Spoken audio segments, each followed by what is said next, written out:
He stood on a New York rooftop, staring down at the skyline that once ignored him. Police sirens wailed below, news choppers circled above, and every screen in Times Square flashed his name. Former homeless man turns millionaire, after shocking confession shakes the nation. That man was Caleb Rivers.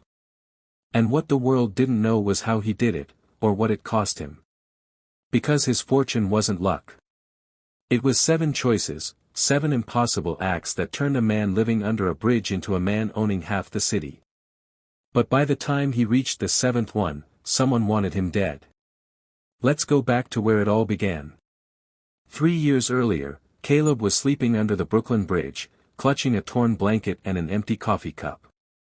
Once, he'd been a construction foreman, until the company folded, his wife left, and medical bills swallowed everything. He'd hit rock bottom. But rock bottom has a way of teaching lessons money never could.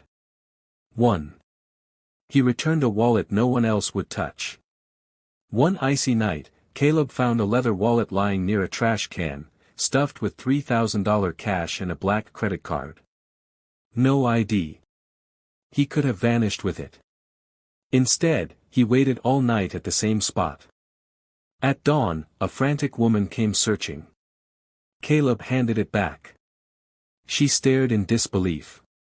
"Do you know who I am?" He shook his head. She was Grace Henderson, the CFO of Meriton Bank. She pressed $100 into his hand. He refused. "Then at least come see me tomorrow," she said.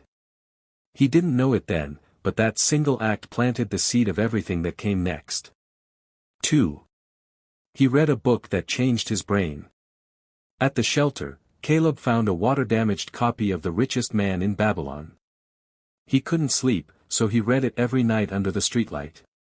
The idea that wealth starts in the mind, not the pocket, flipped something inside him.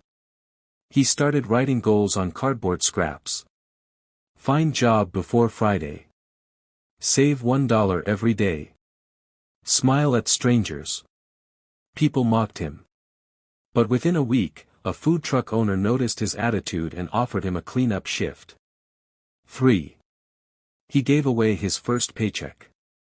It was only $120, but Caleb saw a mother at the shelter with 2 kids and no formula. He handed her everything. That night, Grace Henderson, the woman from the wallet, came to the shelter doing charity work. When she saw him, she remembered his face instantly. "You're the one who returned my wallet." She offered him a part-time job sweeping floors at her bank's loading dock. Caleb accepted, and showed up an hour early every day. 4. He asked the question no one dared to ask. One evening, the bank's systems crashed. Everyone panicked. Caleb, mopping in the corner, raised his hand. "Ma'am, did anyone check the backup generator fuse?" They hadn't. He'd learned about it back in construction. 10 minutes later, the lights flickered back on, and Grace promoted him to maintenance lead on the spot. That night she told him, "You think differently, Caleb. Don't lose that." He didn't. 5. He invested in everyone else first. With every paycheck, Caleb still bought one hot meal, but spent the rest printing flyers that read, "Need a chance? Let's rebuild together." He created a tiny crew of jobless men from the shelter, teaching them the small repair tricks he knew. They called themselves the Risers. Within months, they were fixing gutters, painting walls, patching leaks, and local stores started hiring them. Caleb wasn't just surviving anymore. He was leading. Then came the turning point. 6. He walked away from a fortune. Grace offered him a promotion, operations supervisor. It came with benefits, salary, stability. But that night, he found a letter under his door. It was from Michael Dawson, one of the Risers. "Thank you, Caleb. You taught me to dream again. I'm moving back home." Caleb realized his purpose wasn't in clocking hours, it was in creating chances. So he walked into Grace's office and said, "I quit." She stared at him like he'd lost his mind. But she didn't stop him. Instead, she handed him a check. "Seed money," she said. "Use it wisely." $10,000. Everything she had saved for her own charity fund. Caleb used it to launch Riser Repairs LLC, a company built on second chances. Within a year, he had 10 employees, all former homeless workers. Then came the news that changed everything. A hurricane struck the East Coast. While other contractors doubled prices, Caleb did something insane: he worked for free. He told his team, "We rebuild lives before profits." TV crews filmed him. People donated.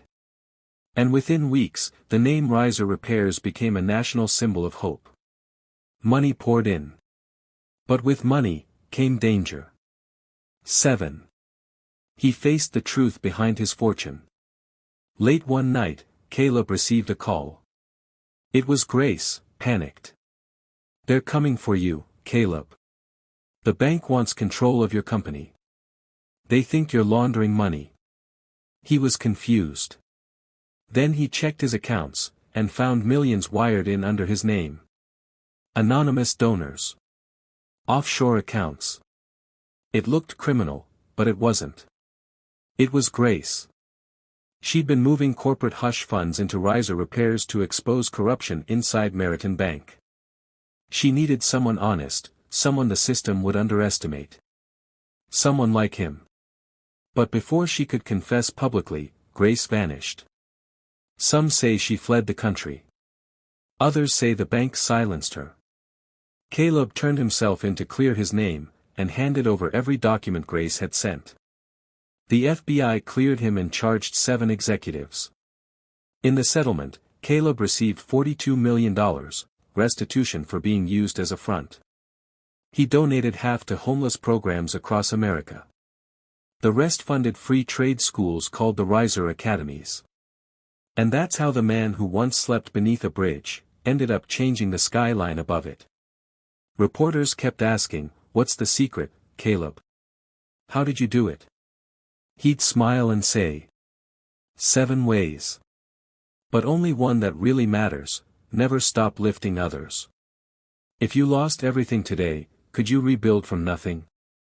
Tell me in the comments, would you still help a stranger if it meant risking your shot?